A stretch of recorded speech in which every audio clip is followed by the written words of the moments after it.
சின்ன மருமகள்ல அடுத்து நடக்க போகுதுன்னு வாங்க பார்க்கலாம். ராஜாங்கம் சேதுவை அடிச்சதுல தப்பே இல்லைன்னு நினைக்கிறவங்க இந்த வீடியோவை லைக் பண்ணிக்கங்க. ராஜாங்கத்துக்கு ஃபோன் மேல ஃபோன் வருது. என்ன ராஜாங்கம், ஊரு ஃபுல்லா உங்க மகன் போஸ்ட் அடிச்சு ஒட்டிக்கிட்டு இருக்காப்ல, சாரி தமிழ்ச்செல்வி, மன்னிச்சிரு தமிழ்ச்செல்வி, என்ன உங்க குடும்ப பிரச்சனைய ஊர் முழுக்க பேசிக்கிட்டு இருக்கீங்களா? உங்க மகனுக்கும் மருமகளுக்கும் ஏதாவது பிரச்சனைனா வீட்டுக்குள்ள உட்காந்து பேசிக்கிற வேண்டியதானே, என்ன ஊர் முழுக்க போஸ்ட் அடிச்சு ஒட்டிக்கிருக்காங்க அப்படின்னு சொல்லிட்டு இங்க கட்சி சார்பா பார்த்தா ராஜாங்கத்துக்கு ஃபோன் மேல ஃபோன் வந்துகிட்டு இருக்கு. எல்லாருக்கும் பார்த்தா ராஜாங்கம் பதில் பேச முடியல. தமிழ்ச்செல்வி கிட்ட மன்னிப்பு கேட்கணும் அப்படின்றதுக்காக சேது இந்த மாதிரி பண்ணிக்கிட்டு இருக்காரு அப்படின்னு சொல்லி ராஜாங்கத்துக்கு தெரியுது. ஆனா ஊருக்குள்ள முழுக்க இந்த விஷயம் தெரிஞ்சதுனால ராஜாங்கத்துக்கு அடுத்தடுத்து ஃபோன் வரவும் ராஜாங்கத்துக்கு பார்த்தா கோவம் வந்துடுது. தமிழ்ச்செல்வி மலரையும் காலேஜ்ல இருந்து கூப்பிட்டுக்கிட்டு சேது வீட்டுக்கு வராரு. சேது வீட்டுக்குள்ள நுழைஞ்சதுமே ராஜாங்கம் பயங்கரமான கோத்துல உட்காந்துருக்காரு. சேது நில்லு அப்படின்னு சொல்லி ராஜாங்கம் சொல்லவும், அப்பா என்னப்பா அப்படின்னு சொல்லி பக்கத்துல பார்த்தா சேது வரவும் ஓங்கி கண்ணத்தை சேர்த்து பார்த்தா பல்லார்னு ஒரு அரவுறாரு. என்ன நினைச்சுக்கிட்டு தெரியுற அப்படின்னு சொல்லிட்டு ராஜாங்கம் சொல்லவும் சேதுவை ராஜாங்கம் அடிச்சதுமே இங்கே தமிழ்ச்செல்விக்கு பார்த்தா பயங்கரமான அதிர்ச்சியா இருக்கு. வீட்டுல இருக்கிற எல்லாரும் பார்த்தா ஆடி போயிடறாங்க. அப்பத்தா ஐயோ ஐயா ராசாங்கம் என்னையா பண்ணிக்கிட்டு இருக்க அப்படின்னு சொல்லிட்டு அப்பத்தா கேட்கவும், எல்லாம் எவனாதான் வந்துச்சு, எல்லாம் எவனாலதான் வந்துச்சு, ஒரு பொம்பளை பிள்ளைய பார்த்து கட்டுன பொண்டாட்டிய பார்த்து கேட்க கூடாத வார்த்தையை கேட்டதுனால தானே இப்ப இம்புட்டு தூரம் ரோடு முழுக்க சந்தி சிரிக்கிற மாதிரி போஸ்ட் அடிச்சு ஒட்டிக்கிட்டு இருக்கா அப்படின்னு சொல்லிட்டு ராஜாங்க கேட்கவும், அப்பதான் சேதுக்கு தமிழ் மலர் எல்லாருக்கும் புரியுது. ஓ, ஊரு முழுக்க போஸ்ட் அடிச்சு ஒட்டின விஷயம் மாமாக்கு தெரிஞ்சிருச்சா அப்படின்னு சொல்லிட்டு தமிழ் நினைக்கிறாங்க. எங்க உங்க அம்மா ஸ்தானத்துல இருக்காளே மோகனா, அவளை பார்த்து நீ அப்படிப்பட்ட வார்த்தையை கேட்பியா?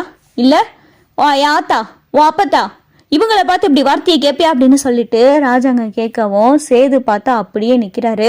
சொல்லு, இந்த வீட்டுல இம்புட்டு பொம்பளையாள் இருக்காங்க, அவங்கள பார்த்து தமிழ்ச்செல்வியை கேட்ட வார்த்தையை நீ கேட்பியா அப்படின்னு சொல்லி ராஜாங்க கேட்கவும் சேது வாழை பார்த்தா எதுவுமே பேச முடியல.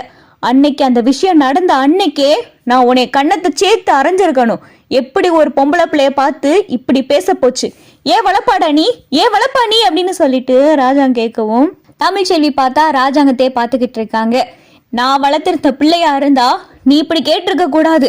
நான் அன்னைக்கே உனைய தமிழ்ச்செல்வி காலில் விழுந்து அத்தனை பேர் மத்தியிலையும் நடுரோனோடு பார்க்காம தமிழ்ச்செல்வி காலில் உன்னை நான் விழுக வச்சிருக்கணும். அன்னைக்கு தமிழ்ச்செல்வி மேல இருந்த கோவத்தினாலையும் வீட்டு சூழ்நிலைன்ற காரணத்தினாலையும் நான் அமைதியா இருந்துட்டேன். இங்க பாரு சேது, நீ பண்ணது பயங்கரமான தப்பு. அந்த தப்ப என்னால ஏத்துக்கிற முடியாது. தமிழ்ச்செல்வி இடத்துல வேற யாரா இருந்தாலும் இதைத்தான் செஞ்சிருப்பாங்க.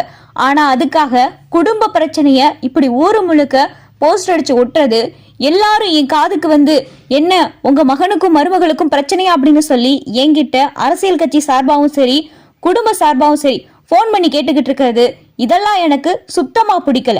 இதெல்லாம் இன்னையோட நிறுத்திக்க. நீ தமிழ்ச்செல்வி கிட்ட பண்ணது தப்பு, தமிழ்ச்செல்வி நடந்துக்கிறது சரி.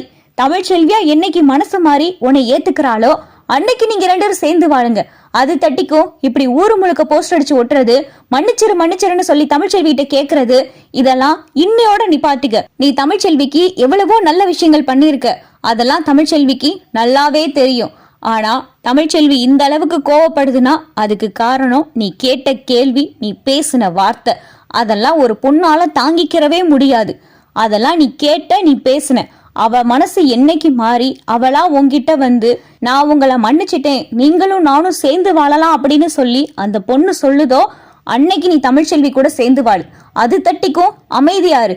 தமிழ்ச்செல்வி எந்த விதத்திலையும் தொந்தரவு பண்றதோ, என்னுடைய மான மரியாதைக்கு பங்கம் விளைவிக்கிற வகையில ஏதாவது செயல்ல ஈடுபடுறதோ இன்னையோட நிறுத்திக்க அப்படின்னு சொல்லிட்டு ராஜாங்கம் சேதுக்கு அறிவுரை சொல்லவும் சேதுவும் பார்த்தா அமைதியாவே நிக்கிறாரு. அப்பதான் ஐயா ராசாங்கம், அவன் இனிமேல் எதுவும் செய்ய மாட்டாயா, நீ கோவப்படாதையா, உடம்புக்கு ஏதாவது ஆயிர போகுது அப்படின்னு சொல்லிட்டு அப்பத்தா சொல்லவும், பின்ன என்ன ஆத்தா, இப்படி இவன் பண்ற விஷயம் ஊரு முழுக்க நம்ம வீட்டு விஷயம்லாம் தெரிஞ்சு நாளை பின்ன நம்மளே வெளியே போகையில காதுபட ஒண்ணு கிடக்க ஒண்ணு பேசினாங்கன்னா நம்ம குடும்பத்துக்கு தானே ஆத்தா அசிங்கம்.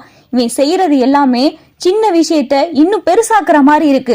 அதனால தான் நான் இப்ப சேதுவை அடிக்க வேண்டியதா போச்சு அப்படின்னு சொல்லிட்டு ராஜாங்க சொல்லவும் சேது அமைதியாவே நிக்கிறாரு. அப்பதான் தமிழ், மாமா அவர் இனிமேல் அப்படி எதுவும் செய்ய மாட்டாரு, அதுக்கு நான் இனிமேல் பொறுப்பேத்துக்கிறேன் அப்படின்னு சொல்லிட்டு தமிழ் சொல்லவும் சரிம்மா அப்படின்னு சொல்லி ராஜாங்கம் பார்த்தா ரூமுக்கு போயிடாரு. சேது அடி வாங்கினதுனால இங்க பார்த்தா அமைதியாவே இருக்காரு. நம்ம பண்ணது தப்போ அப்படின்னு சொல்லிட்டு சேதுக்கும் புரியுது. சேது மாடிக்கு போகவும் அப்பதான் தமிழ்ச்செல்வி, இதெல்லாம் உங்களுக்கு தேவையா? இதெல்லாம் உங்களுக்கு தேவையா? நான் உங்ககிட்ட கேட்டேனா? இப்படி ஊரு முழுக்க மன்னிச்சிரு தமிழ்ச்செல்வி, சாரி தமிழ்ச்செல்வின்னு சொல்லி போஸ்டர் அடிச்சு விட்ட சொன்னேனா? இல்ல இப்படி சேலம் முழுக்க 1000 தடவை சாரின்னு பிரிண்ட் போட்டதெல்லாம் நான் உங்ககிட்ட பண்ண சொன்னேனா? நீங்க எனக்கு எவ்வளவோ நல்லது பண்ணிருக்கீங்க, ஒத்துக்கிறேன், அதெல்லாம் நான் ஒத்துக்கிறேன். இந்த அளவுக்கு நான் டாக்டருக்கு படிக்கிறேன்னா அதுக்கு காரணமும் நீங்க தான். இந்த அளவுக்கு நான் உங்களை வெறுக்கிறேன்னா அதுக்கும் காரணம் நீங்க தான். நீங்க அப்படிப்பட்ட கேட்ட ஒரு வார்த்தை இன்னும் என் மனசை விட்டு போகல. இந்த குழந்தை பிறக்கிற தட்டிக்கும் எனக்கு அப்படித்தான் தோணும். நீங்க கேட்ட கேள்வி ஊர்ல இருக்கிறவங்க அத்தனை பேர் மத்தியிலையும் பதிஞ்சு போன விஷயம். ஏன் அன்னைக்கு ஐஸ்வர்யா, உங்க ஈஸ்வரி அத்தையோடைய அண்ணன் பொண்ணு ஐஸ்வர்யா, அவ வந்து என்கிட்ட கேட்டா, தப்பான பொண்ணு தானே, உன் வயிற்றுல வளருது தப்பான குழந்தை தானேன்னு என்னைய பார்த்து கேட்டா. அவளை நான் எதிர்த்து பேசவோ அவளை நான் பேசக்கூடாதுன்னு சொல்லவோ என்னால முடியல. காரணம் நீங்க அப்படி ஒரு வார்த்தை சொன்னதுல அவகிட்ட யாரோ சொல்லி வச்சிருக்காங்க.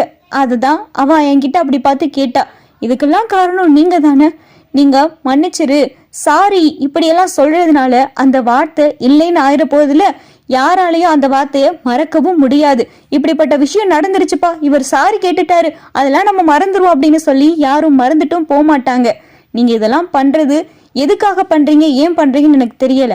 ஆனா என் மனசுல இருக்கிற வலி என்னைக்கு போகுதோ அன்னைக்கு தான் நீங்களும் நானும் சேர்ந்து வாழலாம். ஆனா இப்ப தட்டிக்கு உங்க கூட சேர்ந்து வாழன்ற எண்ணமும் எனக்குள்ள கிடையாது. தயவு செஞ்சு இனிமேல் இப்படிப்பட்ட விஷயம் எல்லாம் பண்ணாதீங்க.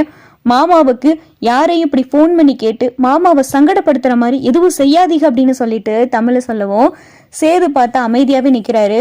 அப்ப நான் பண்ணதுக்கெல்லாம் மன்னிப்பே கிடையாதா தமிழ் அப்படின்னு சொல்லிட்டு சேது கேட்கவும், மன்னிக்கலாம், நான் மன்னிக்காம இருக்கலாம், அதுக்கெல்லாம் காலம்தான் பதில் சொல்லும். இப்ப தட்டிக்கு எதுலையும் முயற்சி பண்ணாதீங்க அப்படின்னு சொல்லிட்டு தமிழ் சொல்லிட்டு போயிடுறாங்க. சேதுக்கு பார்த்தா என்ன பண்றதுன்னு தெரியல. ஆனா சேதுக்கு தமிழ்ச்செல்வி கூட சேர்ந்து வாழணும்னு சொல்லிட்டு அவ்வளவு ஆசையா இருக்கு. ஆனா தமிழ் பார்த்தா இதை புரிஞ்சுக்கிற மாதிரியும் தெரியல. சேதுவுக்கு என்ன பண்றதுன்னு தெரியல. எப்படா அவ கூட சேர்ந்து வாழ போறான் அப்படின்னு சொல்லிட்டு சேது புலம்பி போய் உட்காந்துருக்காரு. மறுநாள் காலையில ஆயிருது. ராஜாங்க வீட்டுக்கு பார்த்தா 4-5 பெரிய பெரிய காரா வருது.